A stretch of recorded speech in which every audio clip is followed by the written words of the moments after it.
Hey, salut tout le monde et bienvenue à un épisode très spécial. À vrai dire, c'est un épisode hors série de notre première saison. Puis on voulait faire cet épisode-là parce qu'on veut parler d'un sujet qui est très chaud en ce moment dans l'actualité, c'est-à-dire le café, plus précisément le prix du café. Et pour faire ça, on a décidé d'aller à la source, d'aller chercher un expert. Donc mon invité aujourd'hui, qui est très gentil d'avoir accepté, c'est Michael Meguera de Kengabé. Michael, merci beaucoup. Avec plaisir. C'est vraiment gentil d'avoir accepté. Merci. Je voulais justement qu'on invite quelqu'un qui baigne dans ce domaine-là depuis toujours, de façon à avoir l'heure juste. Mais avant de rentrer dans le vif du sujet, je veux que tu me mettes un peu en contexte. Kengabé, c'est un courtier. Courtier importateur aussi. Parfait. Fait que deux questions. Premièrement, explique-moi un petit peu la compagnie, parce que c'est une compagnie qui a de l'histoire. Oui. D'abord, merci de l'invitation. Plaisir. La compagnie, elle a 45 ans d'existence. On a, si tu veux, des containers qui viennent directement de l'origine au port et ensuite chez le client, où on a ce qu'on appelle un peu du courtage, et on a aussi l'importation. L'importation, c'est qu'on va acheter le container, le rentrer dans notre entrepôt. On est, à mon avis, je pense qu'on est le seul importateur qui détient son entrepôt. OK. Donc on a un avantage énorme, c'est on a accès au café. Le client, il peut venir quand il veut le voir. Donc, juste pour revenir à ta question, c'est ce qu'on fait. Donc, on s'assure que le café arrive à bon port dans des temps prédéterminés. Donc, par exemple, si moi je commande du café chez vous, vous, dans le fond, vous m'assurez un certain gage de qualité.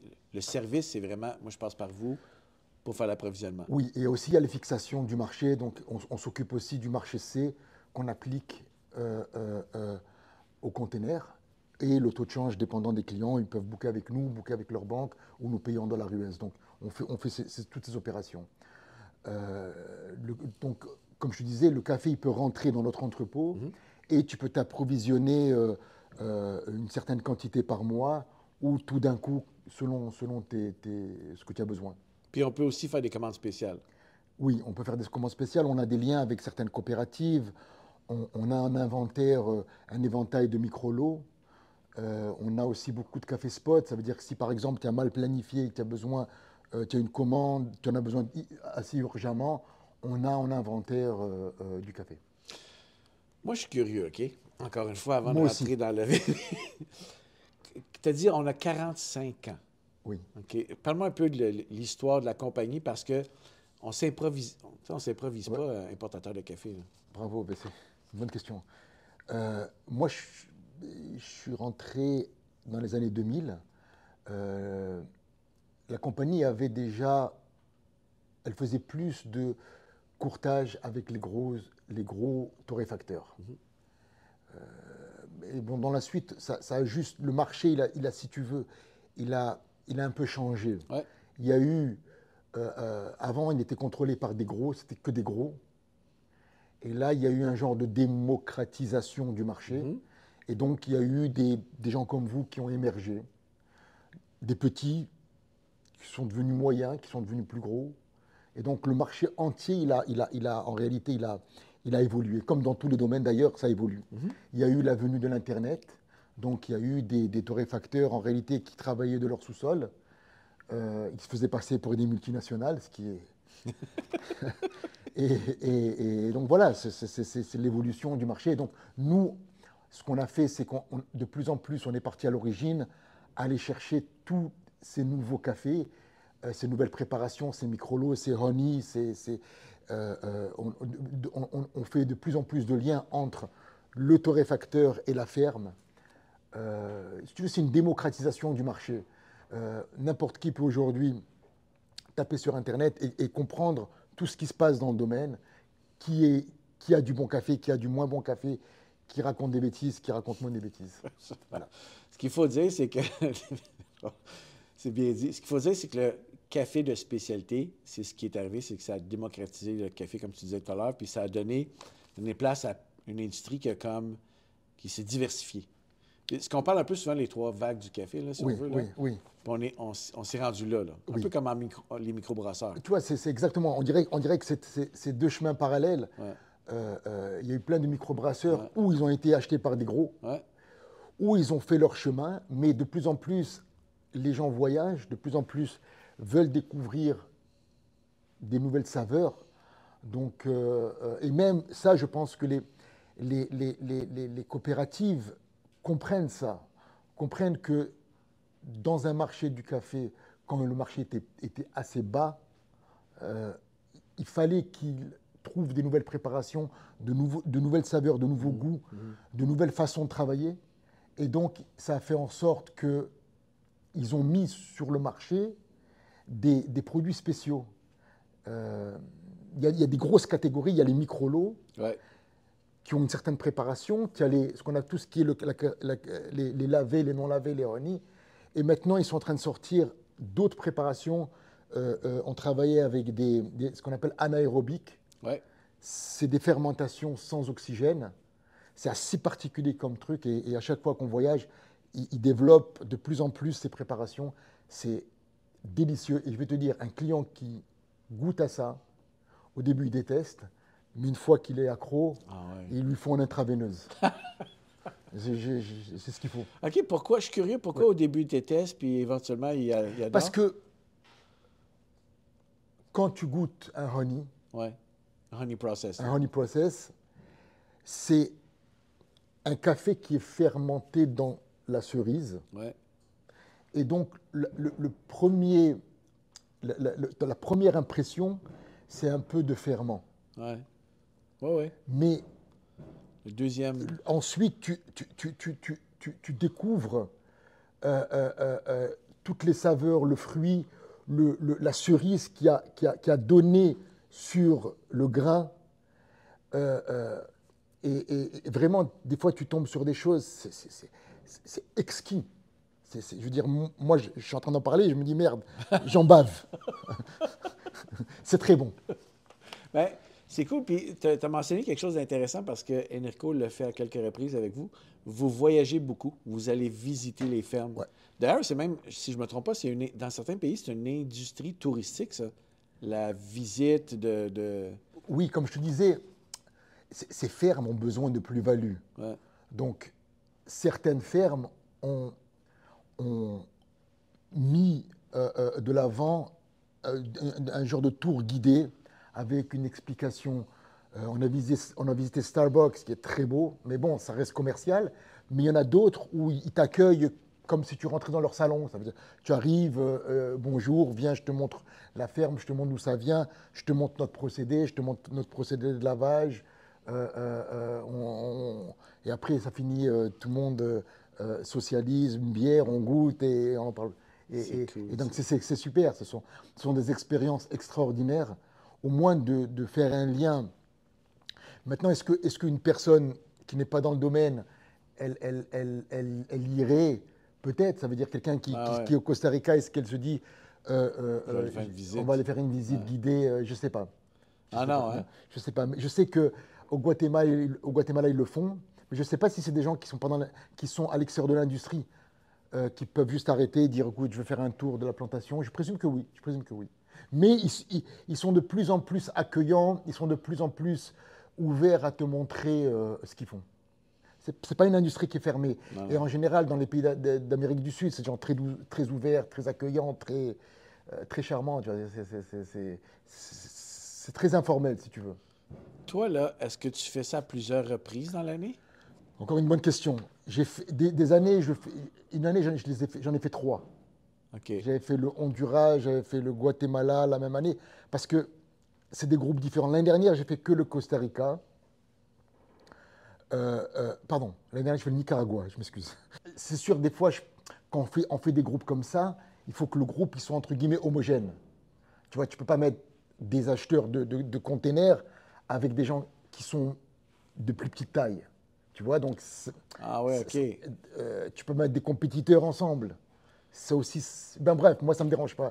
Moi, ça ne me dérange pas d'avoir des gros et des petits, des compétiteurs. Ça ne me dérange pas parce que je pense que tous les torréfacteurs doivent se parler. Ça veut dire, ils doivent Ouais. ils doivent communiquer, Ouais. ils doivent créer une certaine homogénéité entre eux. Fait que toi, tu amènes avec toi des torréfacteurs. Ouais. Mais toi, est-ce que ça t'arrive de faire des visites tout seul, juste par curiosité? Non, toujours accompagné. Ouais. Et il y a un groupe de mes clients, un groupe de petits clients Ouais. qui s'est lié d'amitié. Ils sont devenus comme une famille. Ça veut dire ils sont une dizaine et ils sont en contact dans tout le Québec. Ouais. Ouais, ouais. C'est cool, Ouais, ça. ouais, ouais, c'est très cool. Puis, si je me trompe pas, le café pousse dans la ceinture équatoriale. Ça veut dire que, est-ce que tu fais des voyages partout? Est-ce que tu dis, OK, cette année, on fait telle région? Une autre très bonne question. Il y a des endroits qui sont plus durs à faire. OK. Tu vois, l'Afrique, par exemple, Ouais. je ne l'ai jamais fait. C'est juste complexe, ça veut dire, si tu veux. C'est complexe, une organisation. Nous, on fait d'habitude ça du dimanche au jeudi. Ah Donc, oui, parce OK. que, et encore une chose qu'il faut savoir sur ces voyages, c'est que une fois que tu as visité, tu as fait une journée de fer et de voyage, une deuxième, la troisième, en général, tu as vu ce que tu voulais voir. OK. On essaie de faire, comme cette année au Nicaragua, on a fait un tour de bateau, c'était exceptionnel. Il y a une petite île où il y a des singes, c'est vraiment bien. Ça veut dire, le client aussi se sent bien, il rencontre des gens, tu vois. Ouais, ouais. Ça fait, et tu as fait ton travail et ensuite, donc l'Afrique, je ne l'ai pas fait, non. Je sais qu'il y en a qui ont fait l'Indonésie, j'ai un client Ouais. qui est parti en Indonésie Ouais. cette année.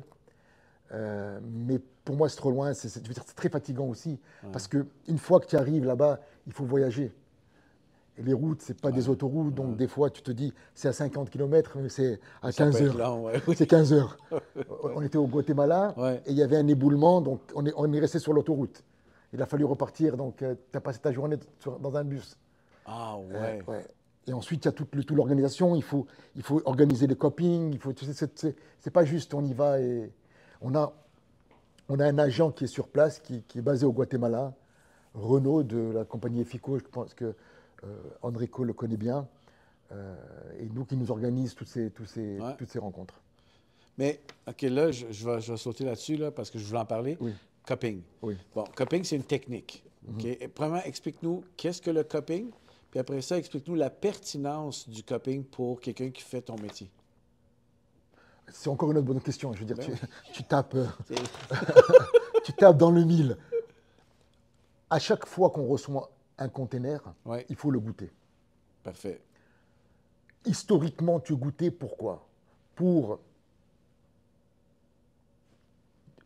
t'assurer que ce que tu vas livrer à ton client, donc ce que tu vas acheter, a la même description que ce qu'on te livre. Et donc, si tu achètes par exemple un Colombien Supremo, Ouais. avant d'envoyer le Colombien, avant de le faire shipper, il faut que nous, on le goûte. Pour t'assurer qu'il n'y a pas de fermentation, il représente un certain niveau d'acidité, un certain niveau de goût, de corps. Selon le café, bien sûr. Si tu commandes un brésilien, il faut qu'il ait la caractéristique d'un brésilien. Avec ce qu'ils ont appelé la troisième vague, Ouais. le cupping, il a, si tu veux, changé de fonction.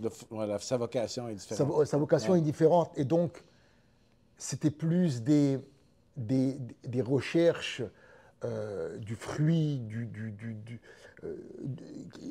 ce qu'ils appellent la robe du café, il faut que ce soit plus long. Donc, si tu veux, c'est ça qui... Et dans tous les domaines alimentaires, il y a ce que nous, on a, le cupping, dans tous les domaines alimentaires, ils ont le fruit. Je n'ai pas travaillé dans d'autres domaines, mais je présume que dans la bière, ils doivent goûter le houblon, le blé, l'orge, avant de pouvoir... J'imagine que ça va être la même chose. Donc, ça doit représenter un échantillon de ce que va devenir ton produit final. Et donc, tu veux te rapprocher, tu veux que ton test soit fait sur des 200 et 300 grammes, pas une fois que le café il est chez le client et que tu as du retour. Je comprends. Donc c'est ça. Et nous, on a bien sûr chaque conteneur, il est catégorisé par un numéro de lot qui a une note de dégustation. Donc si tu me dis celui-là, Ouais. et pour nous qui sommes encore spécialisés dans les petits clients, tu ne veux pas avoir un 10 poches qui est parti au Nouveau-Brunswick, un 10 poches là-bas, et ensuite avoir des retours. Parce que c'est le bouton panique, et on va le savoir. Tu vois, tu reçois un sac qui est endommagé, parce que n'oublie pas, le café, il est lavé. Une fois qu'il est lavé, il faut qu'il soit séché. Séché représente un risque de fermentation. Donc, quelques fèves fermentées, tout de suite tu le goûtes, c'est comme une pomme pourrie, ça veut dire ça te pourrit le sac. Ah, ouais. Ouais, ouais. Fait que toi, t'es comme le, excuse l'anglicisme, first line of defense. I am the first line of C'est defense. ça. Avant que ça... C'est ça. Ça veut dire on doit s'assurer. Ouais. Et aussi, on doit s'assurer qu'il n'y ait pas eu de dommages dans le transport. Parce que quand tu viens, un conteneur, il arrive d'Amérique du Sud, où il fait assez chaud. Ouais. Une fois qu'il arrive et il fait moins 30 ici, Ouais. il y a de la condensation. Donc, si le conteneur il a mal été protégé, tout de suite, tu vas voir de l'eau à l'intérieur. Heureusement, on a, encore une fois, accès au café tout de suite. Donc, du port, on a accès nous-mêmes au café, contrairement à l'envoyer dans un autre entrepôt où celui qui le décharge ne fait pas vraiment attention, il va juste empiler des sacs. Et donc, s'il y a du ferment, ça va pourrir. Nous, on peut s'assurer tout de suite de le faire sécher et de faire en sorte qu'il n'y ait aucun dommage. Fait que du café vert, ça peut rester combien de temps dans l'entrepôt, par exemple? Tempéré, Ouais. c'est sûr qu'il perd son... Il commence à perdre. Ouais, ouais. Après environ, je dirais, 6 mois. Mais bon, ce n'est pas scientifique ce que Ah, je dis. non. Mais souvent, ils le gardent. Dans les pays d'origine, ils vont le garder en cerise, en parchemin. Ouais, Donc, ils conservent l'humidité. je comprends. Encore une fois, je fais de la publicité pour Ken Gabé. On a un entrepôt que je t'invite à visiter. On est en dessous du niveau de la mer, donc on est comme un sous-sol, donc c'est très tempéré. Ouais. L'humidité est contrôlée, c'est extra parce que le café, il conserve son poids. Contrairement à des entrepôts que j'ai visités à New York ou Nouvelle-Orléans, où il fait très chaud, et donc il va perdre son humidité. Je comprends. Voilà. OK. Es-tu prêt? Parce que là, ça, c'était la portion facile. Ouais. Ça, c'est la portion le fun. Là, on va rentrer dans le vif du sujet. Je me lève. Oui. Arrête de faire le clown. C'est quand même... Mais je voulais Non, parce que je me contextualiser suis parce- dit, je vais venir ici, je vais être sérieux. Oui, oui. Mais j'y arrive pas. Vas-y.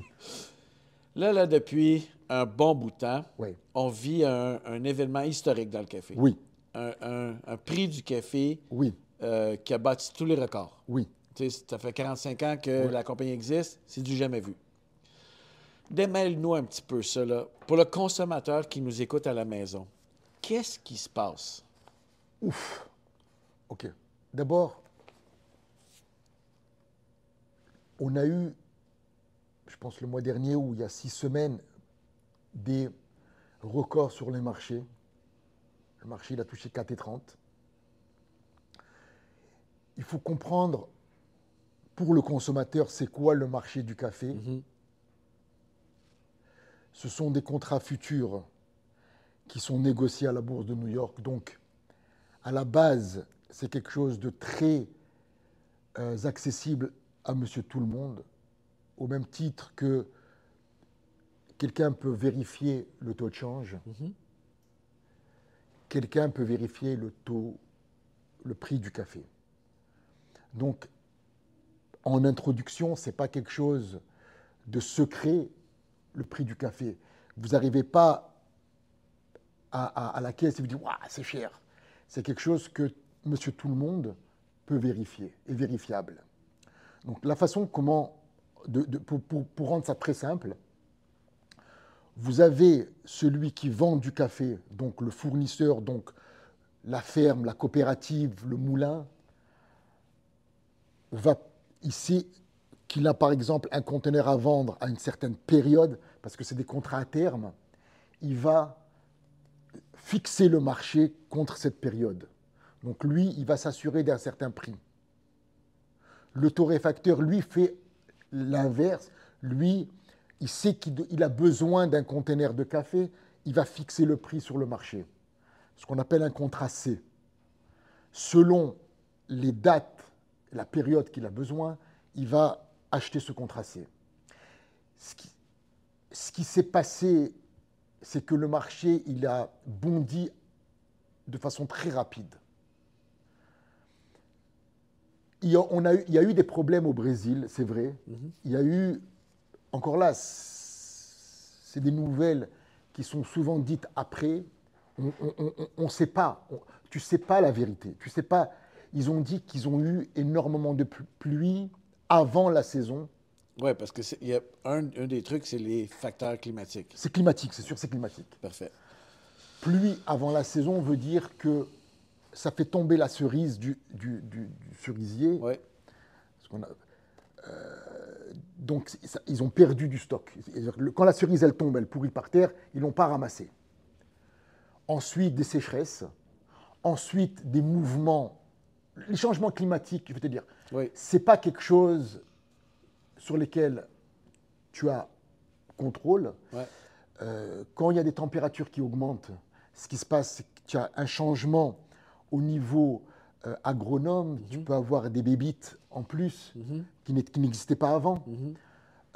Tu peux avoir des saisons qui sont pas alignées avec ce que ça devrait être. Donc une floraison précoce, un gel. Donc il y a tout ça qui joue. Est-ce que c'est ça qui influence le prix du marché? Oui, mais parallèlement à ça, ce marché, il est aussi géré. Quand je dis géré, ils ont accès, la spéculation a accès au marché. Donc, un spéculateur qui se dit changement climatique, consommation, je vais investir dans le café. Donc, aujourd'hui, n'importe quel jeune homme, jeune femme, avec son ordinateur, il peut spéculer. Ce sont des contrats à terme, donc ce seront des contrats qui sont vendus d'avance. Ce n'est pas comme une action. Une action tu dis Apple, il va monter, l'action d'Apple, il va monter. Tu achètes l'action, donc tu payes l'action. Ici, ce sont des contrats à terme, donc ce que tu fais, c'est que tu t'engages à acheter plus loin. Donc, tu n'as pas besoin d'acheter le contrat. Le contrat, il sera dû plus tard. Donc, avec un petit montant d'argent, tu peux acheter un contrat loin. Donc, tu peux spéculer sur le contrat. Et donc, tu peux te dire, je vais acheter un contrat décembre 2025. Donc, tu as un certain temps pour spéculer pour qu'il monte et le revendre.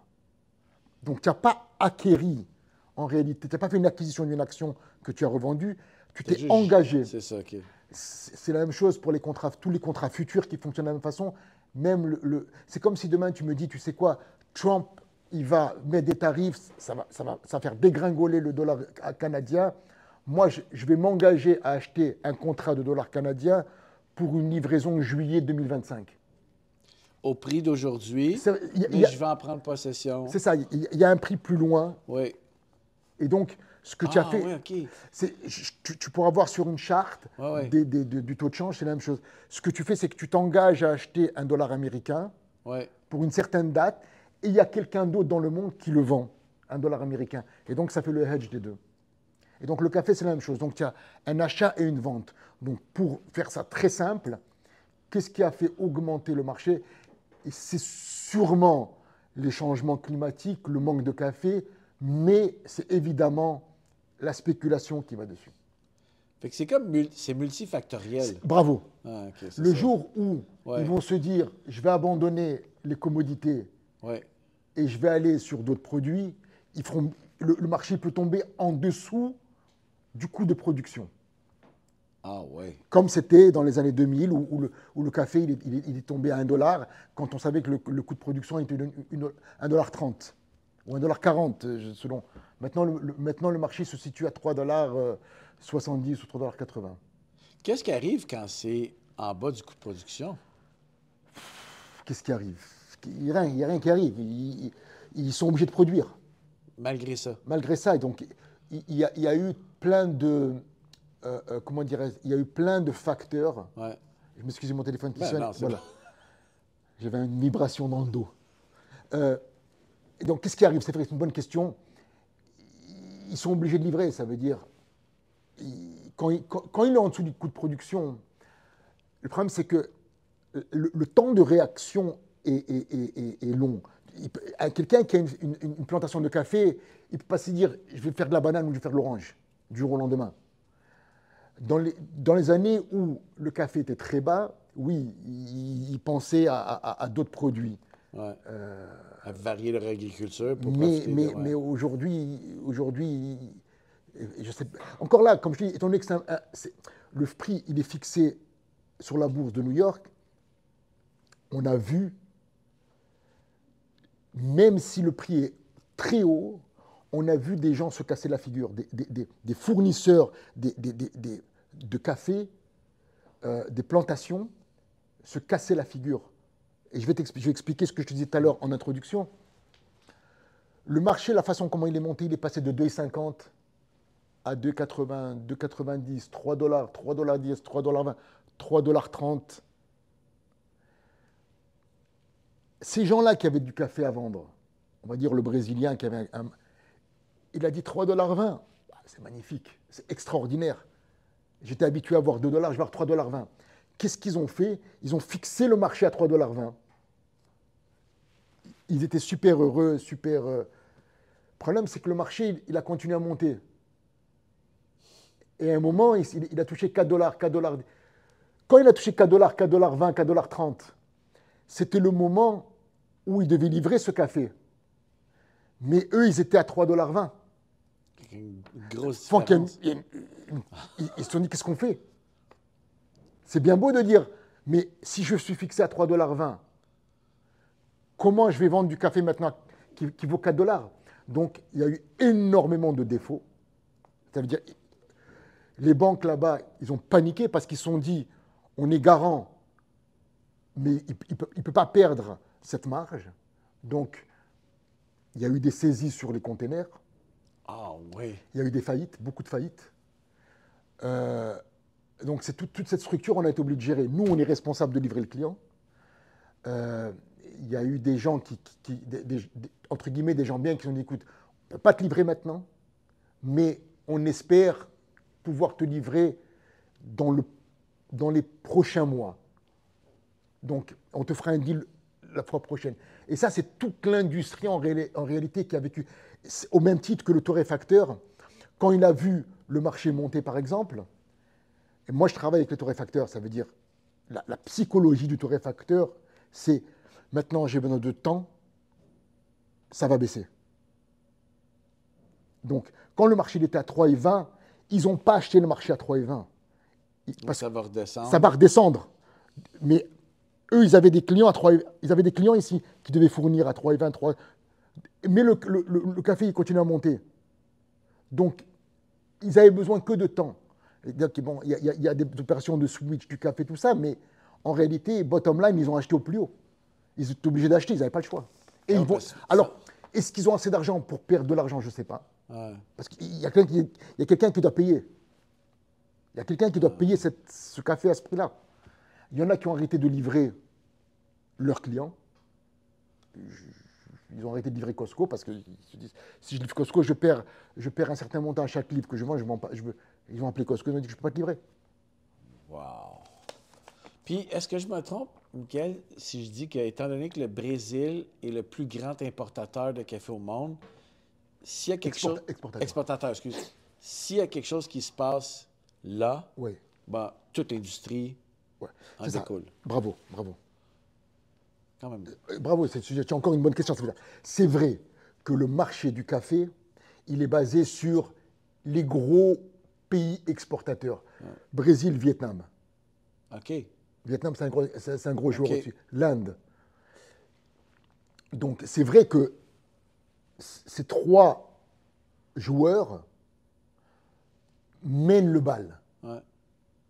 Et donc, si par exemple, le café il est très haut, mais ça va très bien au Guatemala ou ça va très bien au Salvador, lui, il est mort de rire.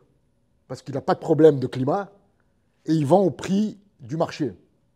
C'est comme si toi, tu avais demain un client aux États-Unis, Oui. tu vendais en dollars US. Oui. Toi, tu es mort du rire si Trump, il met des tarifs parce que tu te dis, il va mettre des tarifs, tu vois, il va faire monter le dollar. Moi, de toute façon, je vends en US, je suis mort de rire.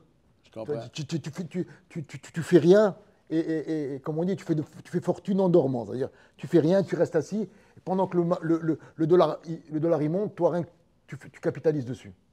Mais c'est ça, ça veut dire qu'il y a des joueurs qui dictent le marché.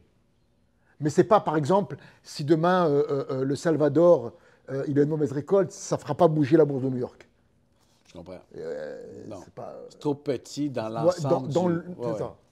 OK, puis est-ce que tu crois que, justement, là, avec les tarifs, tout ça, ça rajoute une couche supplémentaire à la problématique? Ou... Je vais t'expliquer ce que je sais. Ouais. Parce qu'on ne sait pas ce qui se passe encore. Est-ce que ça va rester? Est-ce que ça va partir? En gros, les tarifs sur le café cru, le café vert, Ouais. n'aura pas il n'y aura pas de taxe. Ça veut dire, je peux prendre du café vert, l'envoyer à New York, je peux prendre du café vert de New York, Ouais. l'emmener ici. OK. Maintenant, c'est sûr que la torréfaction, c'est-à-dire si tu fournissais des clients aux États-Unis ou si tu t'approvisionnais des États-Unis, ce que j'ai entendu, il y aura des tarifs. Donc ça change la donne parce qu'il y a beaucoup de torréfacteurs canadiens qui vont aux États-Unis. Le produit fini. Oui, emballés. J'en connais, j'ai des clients à moi qui vendent à des grosses corporations aux États-Unis. Et vice-versa. Je connais des torréfacteurs américains qui vendent sur le marché canadien. Là, il y a des tarifs. Donc, je ne connais pas, je ne veux pas mentionner de nom, mais je ne sais pas comment des grandes chaînes comme Starbucks y font. Si torréfient aux États-Unis et ils vont vendre ici, je ne sais pas je sais pas, ou est-ce que si la compagnie, je ne sais pas. Mais c'est sûr que les joueurs américains au Canada, il y en a. Je ne sais pas comment ça va agir. Est-ce que ça va rester? Parce que bottom line, c'est le consommateur qui va payer. Ça veut dire tu peux le prendre de la façon que tu veux. Quand il y a des taxes, quand il y a des tarifs, aussi il y a le taux de change qui est pas très favorable en ce moment. Il est plus autour de 1,30, il est plus autour de 1,44, le taux de change. Et tous les produits sont achetés en dollars américains. La bourse de New York, elle est en américain. Donc, ça aussi, ça fait mal pour le consommateur. Donc, il y a tout ça Et ça, si ce podcast, il est pour le consommateur final doit savoir que le taux de change américain joue sur le café, bien sûr, il joue sur son essence, sur c'est les matières premières qui sont transigées à New York. Les métaux, tout ça c'est en dollars US. Donc, quand le dollar US est haut, tout augmente. Ça fait de l'inflation, etc., etc. C'est-à-dire... C'est un effet comme boule de neige, un peu, là. T'as pas le choix. Ouais. Mais le consommateur, on dirait qu'il est résilient. Ça veut dire, qu'est-ce que tu veux qu'il fasse? Ouais, Il passe au cash. OK, mais tout à l'heure, Ouais. avant qu'on entre en ligne, tu as dit, mais tu sais, tu m'as dit, Alex, les gens boivent encore. Il n'y a pas une baisse de demande de café. On consomme encore autant de café, malgré ça. Ouais, c'est moi qui devrais te poser cette question, parce que Ouais. je ne pense pas que la consommation, elle a ne serait-ce que baissé. Elle n'a pas baissé du tout. Je ne pense pas. Moi, j'ai jamais... je ne parle pas beaucoup de monde, mais j'ai jamais entendu un gars me dire j'ai coupé ma consommation de café parce que c'est cher. Peut-être c'est vrai. Est-ce qu'il y aura... Est-ce que les gens ils vont boire plus à la maison comme il y a eu pendant le Covid? Est-ce qu'il y a un déplacement de la demande? Moi, c'est dur à dire parce qu'une fois que j'ai vendu mon café, par exemple à vous, je ne sais pas si tu l'as mis en K-Cup pour la maison, si tu l'as vendu au IGA ou si tu l'as vendu en bas. Oui, non, mais c'est un bon point parce qu'on ne le remarque pas vraiment. C'est Je ça. pense à la consommation. Mais je me trompe-tu si je dis, puis j'ai déjà entendu ça souvent, le café, c'est souvent recession proof. C'est ce qui reste un luxe abordable que peu importe ce qui se passe, on peut toujours se permettre le café. Je pense que oui. Parfait, Je pense que oui. Coffee, comme il disait Seinfeld, coffee is always on your side. Oui. Ça veut dire qu'en réalité, c'est partout, tu le vois partout. Les gens, je pense qu'ils font même pas attention. Ouais. Ils prêtent même pas attention il y a personne qui s'est dit ce matin, je vais au travail, si j'ai l'habitude de m'arrêter à ce café pour prendre un café. Je veux dire. Et bon, c'est sûr que dans une tasse, le grammage qu'il y a dans une tasse, bon, il y a d'autres frais, il y a la main-d'œuvre, il y a le loyer, il y a tout le reste, il y a la tasse, il y a le sucre, le lait. Donc, est-ce que ça va jouer? Je ne sais pas. Je sais pas. OK, bien là, ma dernière question, puis ça va être bonne. Je te donne une boule de cristal. OK? Ça veut dire, c'est sûr que on espère tous une baisse. Et je présume que même les producteurs, ils espèrent cette baisse. Parce que c'est tellement cher que ça met de la pression sur toute l'industrie. Nous, par exemple, un container, c'est 150 000 $ qu'on doit financer, qu'on doit storer. Donc, il y a des frais d'intérêt, il y a des frais d'assurance qui ne sont plus les mêmes. Il y a des risques qui ne sont plus les mêmes. Tu sais, quand tu vends, nous on vend aussi à des petits clients, tu sais, quand ils avaient une commande 6-7 000 par semaine, cette commande, elle devient 20 000. Ah, fait que, okay. Donc tu te dis, est-ce que tu t'arrêtes de livrer? Tu ne peux pas arrêter de livrer. Ça veut dire que tu peux pas lui dire, écoute, tu ne sais pas dans quelle position il est. Est-ce que cette différence, c'était son profit? Est-ce qu'il était déjà pris à la gorge? Tu ne sais pas tout ça. Donc, c'est sûr que il doit y avoir quelque chose. Mais le problème, c'est qu'il n'y a personne qui peut arrêter, il n'y a personne qui peut faire en sorte de gérer ça. Tu sais, on peut être l'année prochaine assis ici et avoir le même discours. Ça veut dire ça n'a pas baissé.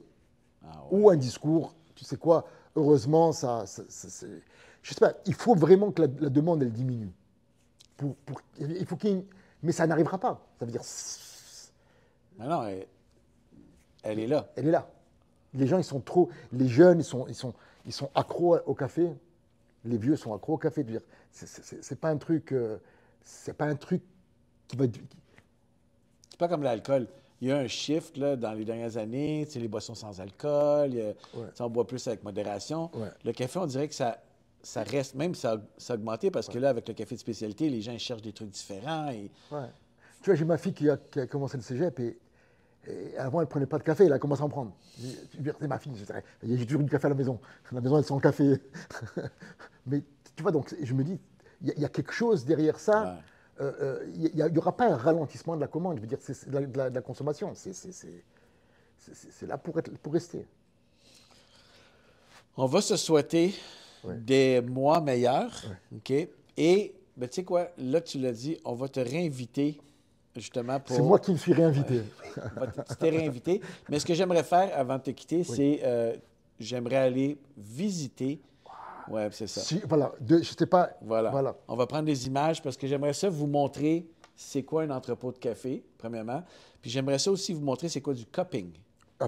On a notre salle de cupping qui sera prête d'ici quelques semaines. Parfait. Mais ça me ferait très plaisir que tu viennes sans invitation.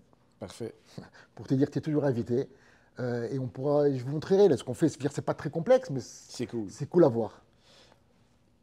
Tu me le promets? Oui, c'est parfait. Fait que vous avez entendu. On est invité chez Can Gabé, session de cupping, visite de l'entrepôt. Voilà. Merci beaucoup, Michael. Avec plaisir. C'était vraiment très instructif. Merci à toi. J'espère que c'était la même chose pour vous. Moi, j'en ai appris énormément. Et puis, si vous avez des questions, n'hésitez pas dans les commentaires. Si on ne peut pas y répondre, je vais les envoyer à Michael. Avec plaisir. Puis, il va me répondre, puis on va mettre la réponse dans les commentaires. Voilà. Soyez des nôtres. On a une nouvelle saison qui s'en vient bientôt. On est en train de vous préparer plein de nouvelles surprises et plein de nouveaux invités pour notre saison 2 du podcast. Encore une fois, merci à tous ceux qui ont assisté cette année. Merci d'être des nôtres. Si vous avez aimé l'épisode, donnez-nous un petit like là où vous l'écoutez. N'hésitez pas à partager l'épisode. On apprécie énormément. Et puis, on se retrouve pour la saison 2 du podcast Une tasse à la fois. Salut tout le monde. Salut.